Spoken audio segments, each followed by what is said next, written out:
Hello students, today we will discuss about the anatomy of aortic ganglia. Now when you will see the ganglias in head and neck, you will find that there are 4 parasympathetic ganglias, and these parasympathetic ganglias are secretomotor. That means they are supplying the muscles, those are involuntary, and that is parasympathetic supply which stimulate the contraction of these muscles. So when you will see the overall view of the parasympathetic supply in the body, you will realize that parasympathetic supply is known as craniosacral outflow, because the origin of parasympathetic supply is from the cranial nerve or the sacral segments of spinal cord. Now when you will see the aortic ganglia which we are going to read today, you will realize that this aortic ganglia is again having the neurons which are having the synapse with preganglionic parasympathetic fibers. So you have to first understand that whenever we are reading the parasympathetic ganglia, so you can see there are 4 parasympathetic ganglia in the head and neck. We will divide the whole parasympathetic pathway in the 2 parts from this point of source of the parasympathetic supply to these ganglia, and this part is known as preganglionic part of secretomotor pathway. Now after the ganglia till the target organs, you have the second set of the neuron, and that is known as postganglionic pathway or second order neuron. So whenever we are reading the parasympathetic supply of head and neck, you always have 2 sets of the neuron. First sets are located into the brain stem, and second set of the neurons are located in the ganglias which are parasympathetic in nature. And the cranial nerve, those are carrying these secretomotor fibers, are having a component is known as journal visceral efferent. The meaning of this component is that the nerve is having the parasympathetic preganglionic fibers. So let's start with the aortic ganglia. This aortic ganglia is a small ganglia of a all-pin head-like structure which is 2 to 3 mm in diameter, and this ganglia is located in the infratemporal fossa just below the foramen ovale. So in the class of mandibular nerve, we have seen the location of the mandibular nerve and the foramen ovale. So as soon as the mandibular nerve comes out from the foramen ovale, you have this ganglia on the medial side of the nerve, and this ganglia is become sandwiched between the 2 structures. One is tensor veli pallati and the trunk of mandibular nerve. It is closely applied to the mandibular medial surface of the nerve. This is the important thing. What does it mean? That suppose this is your foramen ovale, and suppose this is of your right side, this is the left side, this is the midline. So this is the mandibular nerve, and as soon as the mandibular nerve will come out, you will have the ganglia on its medial aspect. So this is the medial side where you will find the aortic ganglia, and on the other side of this you have a muscle is known as tensor veli pallati. So this is the location of your ganglia between the trunk of mandibular nerve and tensor pallati muscle. So it is a relay station for the parasympathetic secretomotor fiber which I just told you, and these fibers are going to supply the gland is known as parotid gland. In the ganglia, one is known as topographic relation, another is known as functional relation of the ganglia. Now the topographic relation means we will talk only about the structure those are providing support to this ganglia. What does it mean? Now suppose you have a tree. Now this tree is having a big strong stem. Now if you are having a small creeper plant like money plant, now the money plant is having its own roots, and this money plant is taking the support of the trunk, and it is ascending and it is growing like this. Now what you will realize that it is a two different plant entities, but when you will see here, it looks like a single content, single entity. In the same way, when you will see the nerve, that is mandibular nerve, you will find that mandibular nerve is having closely related this ganglia. But when you will see functionally, what you will realize that the mandibular nerve is not having any kind of the fibers, those are relaying here. The fibers of mandibular nerve are not relaying into this aortic ganglia. That means if we'll compare this diagram with the orientation of the aortic ganglia, what you are able to understand that if I will cut the root of this big tree, the money plant is still alive. Why? Because the money plant is a separate root plant and this big tree is a separate root plant. In the same way, if I will cut the mandibular nerve, this ganglia functions are not going to affect because the fibers of mandibular nerve are not relaying into this ganglia.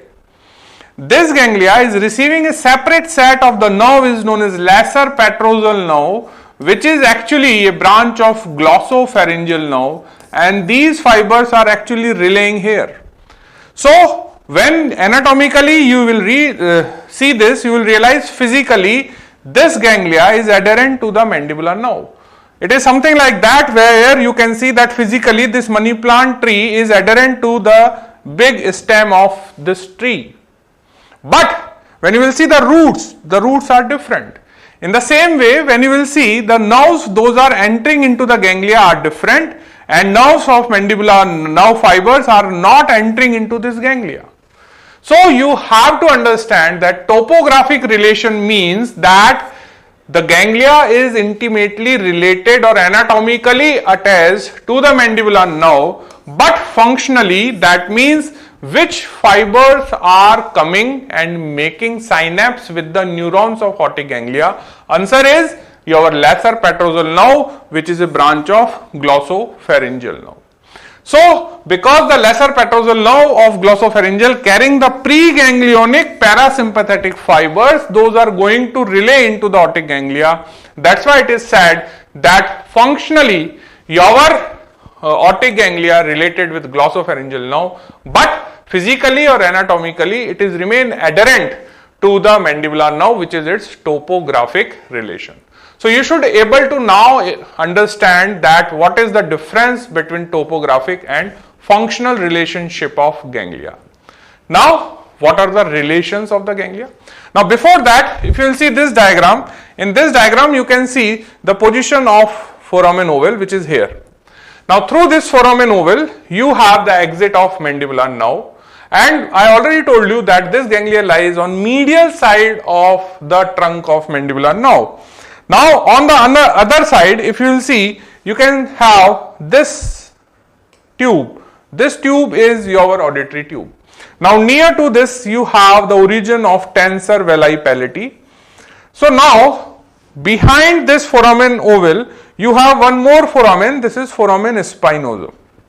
So, suppose if we will mark the location of your ganglia, this is the location of ganglia. Why this is the location of ganglia?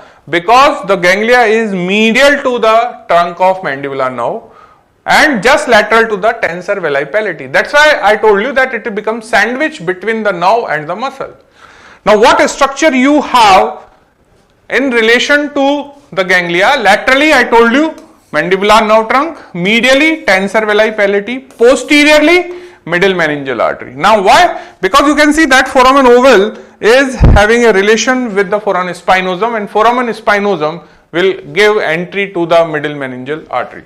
And anteriorly, if you will see anterior relation to this ganglia, you have the pterygoid muscle, which is arising from the medial surface of the lateral pterygoid plate, and this is medial pterygoid muscle.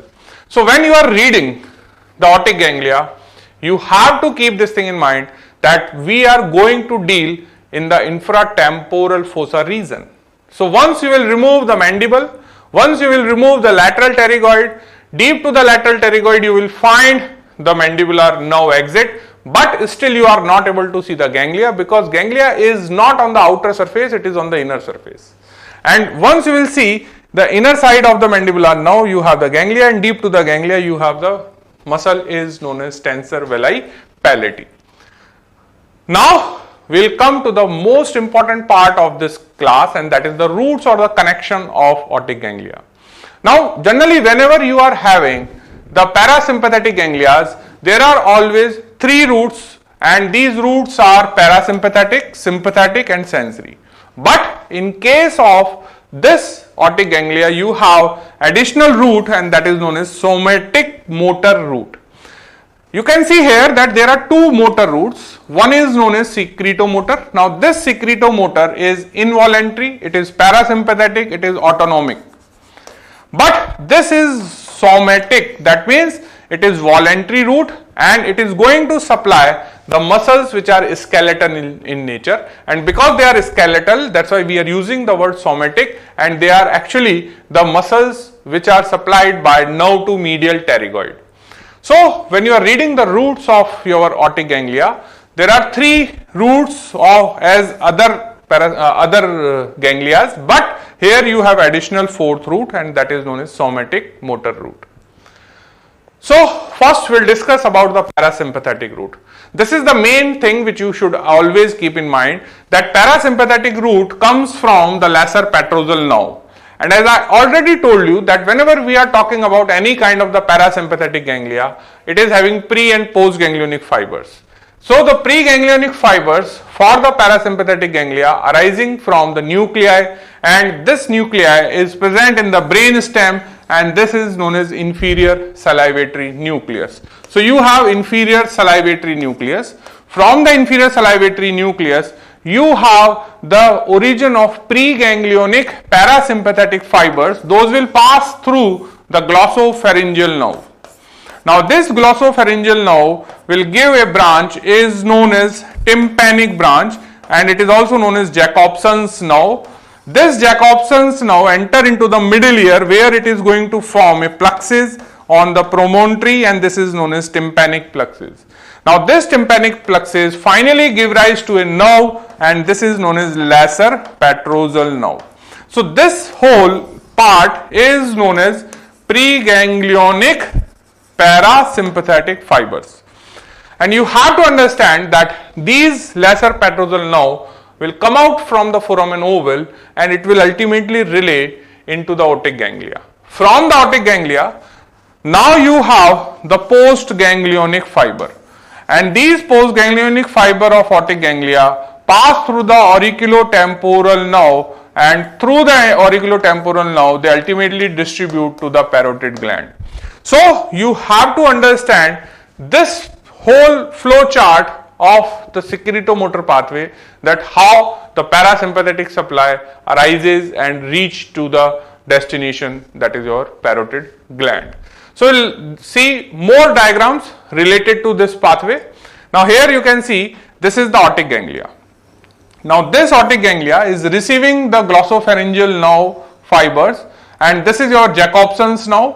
It is forming the tympanic plexus. From that you have these blue color fibers which are going to relay here, and this is your preganglionic parasympathetic fibers coming through the lesser petrosal. Now from here you have the synapse, and then the second order fibers are arising, they are passing through the auriculotemporal nerve, and ultimately they are reaching to the destination, and this is parotid gland.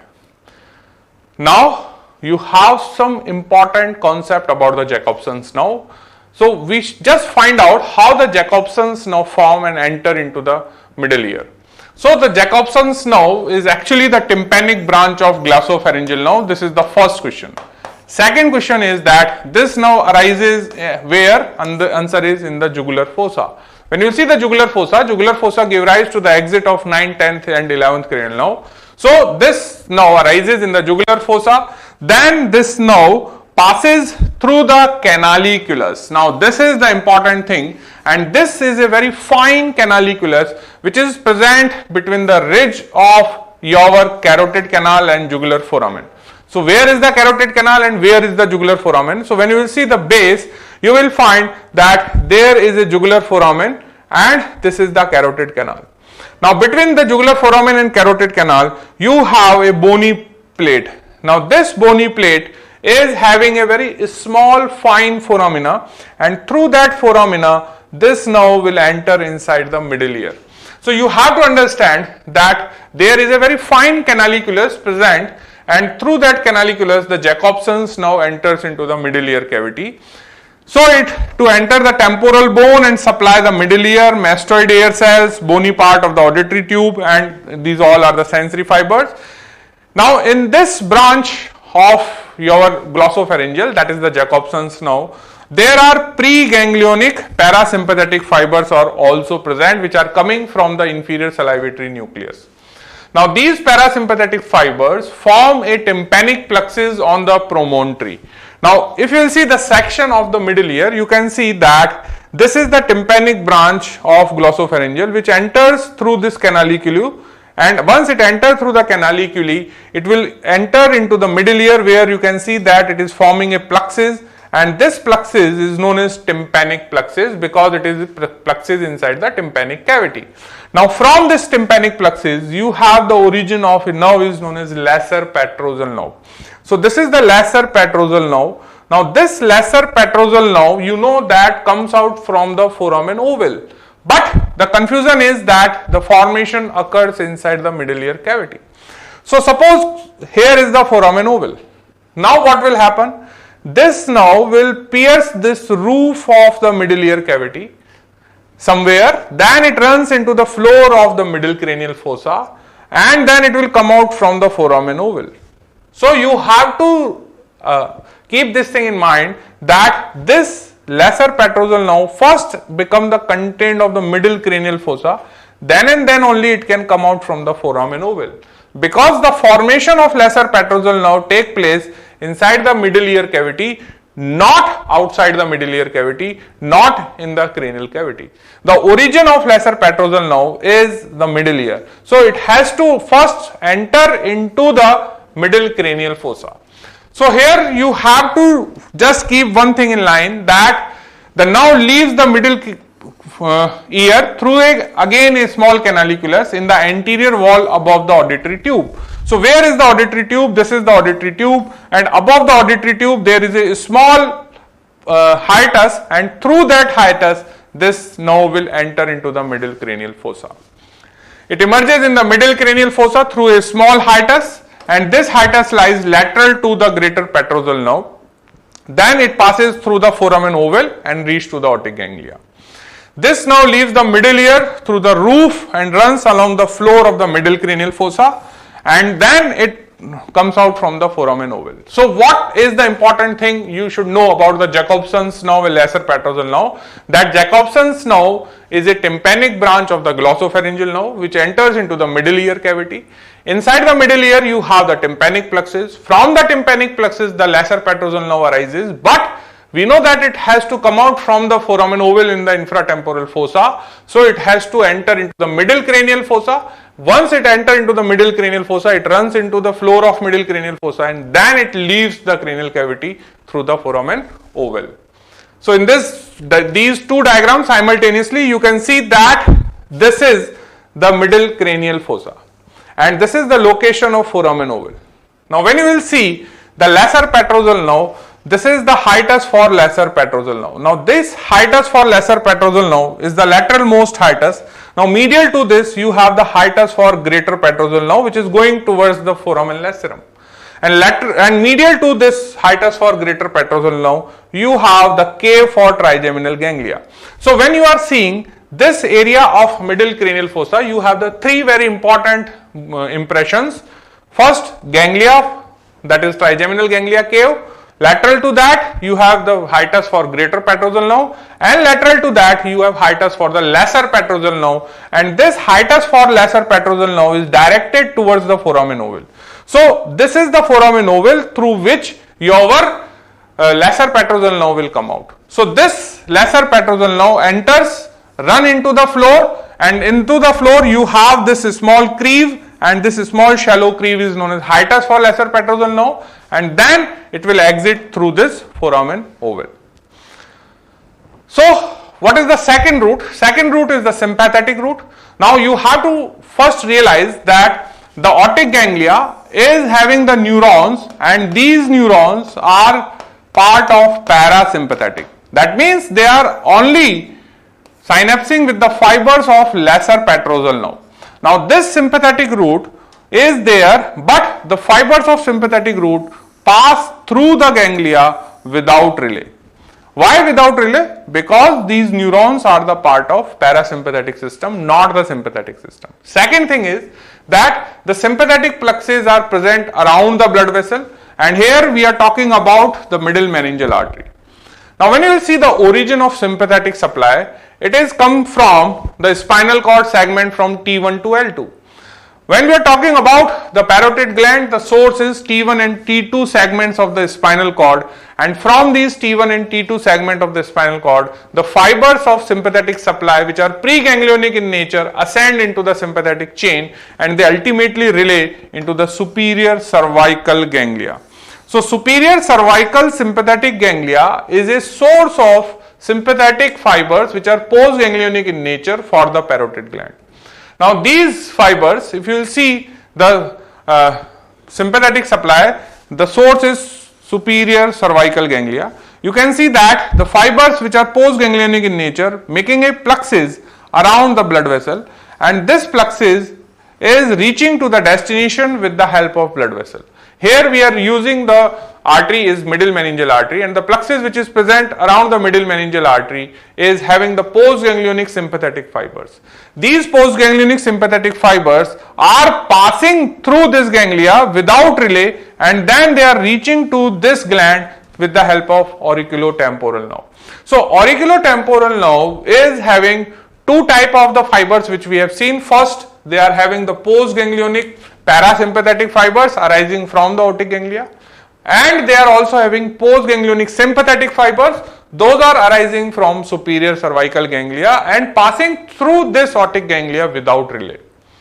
So you have to understand this concept that postganglionic fibers arising from the superior cervical ganglia form a plexus around the middle meningeal artery, and from the sympathetic plexus there is a branch arises, and that branch will pass through the aortic ganglia without relay. And this is the important line why they are not relaying into the ganglia, because this ganglia belong to your parasympathetic system, not the sympathetic system.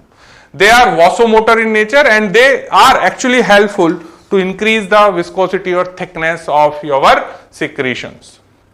Now we have the two more routes which I talked: sensory route and somatic motor route. Sensory route is responsible to take the sensation, and these sensations are carried by the auriculotemporal nerve, and we know that the mandibular nerve is having the sensory cell bodies into the trigeminal ganglia. So but obviously the cell bodies of auriculotemporal nerve lies into the trigeminal ganglia. Now the fourth additional spatial route is seen with the optic ganglia, which is not a feature of other parasympathetic ganglia of head and neck, and this sympathetic somatic motor route is actually the nerve to medial pterygoid branch, which is passing through this ganglia without relay, and it is going to supply the two muscle tensor tympani and tensor veli pallati. So this is again the important question for your exam, that whenever we are talking about the routes from your ganglias, we always have the three routes: sensory, sympathetic and parasympathetic. But in optic ganglia there is an additional fourth route, and this is not actually considered as a route because it is just a motor supply to these two tensor muscles which is coming from nerve to medial pterygoid. Now here in this diagram you can see the more specific part. Now this is your optic ganglia. Now to the optic ganglia you can see the dotted line which is showing your postganglionic parasympathetic.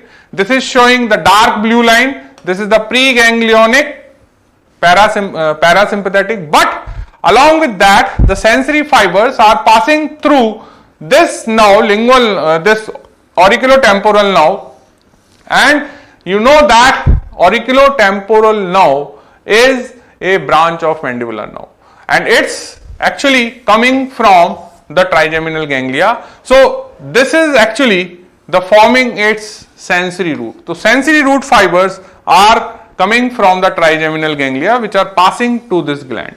So you have to keep in mind about these three basic roots. Now we have the alternate pathway of the taste.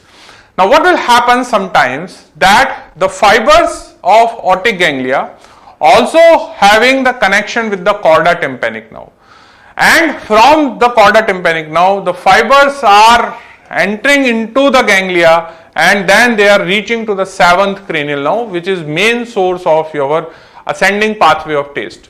So the chorda tympanic nerve is connected to the otic ganglia and now to the pterygoid canal, and this connection provides an alternate pathway of the taste sensation from anterior two-third of tongue, which is important because we are talking about the chorda tympani, which are actually carrying the sense from anterior two-third of tongue. So when you will see the taste pathway as a whole, you will realize that taste pathway as a whole is carried by 7th, 9th and 10th cranial nerve. But this otic ganglia is showing the alternate pathway because of the connection with the chorda tympanic nerve, and in sometimes when the chorda tympanic nerve injured inside the middle ear, still the taste is maintained because of the presence of this alternate pathway. There are some other connections, for example buccal nerve. Now this buccal nerve carries the secretomotor fibers from otic ganglia to the glands which are present in the mouth, plus there are some fibers which are going with the help of mental nerve, and this mental nerve is supplying the areas of adjacent gums and the lips. So you have to understand that the postganglionic fibers, those are coming out from the otic ganglia. Majority fibers are reaching to the parotid gland with the help of auriculotemporal, but some fibers are reaching with the help of buccal nerve to the glands of the mouth and with the help of mental nerve to the glands of the gums and adjacent lip. So at the end of this class of otic ganglia, you should have the few concepts in your mind. What do you mean by the preganglionic and postganglionic parasympathetic fibers? What are the roots of otic ganglia? Why we are using the word alternate pathway of the taste? And the most important thing is that whenever you are having the otic ganglia, we are dealing with the parotid gland and you have the infratemporal fossa picture in your mind. So this is all about today's class. Thank you.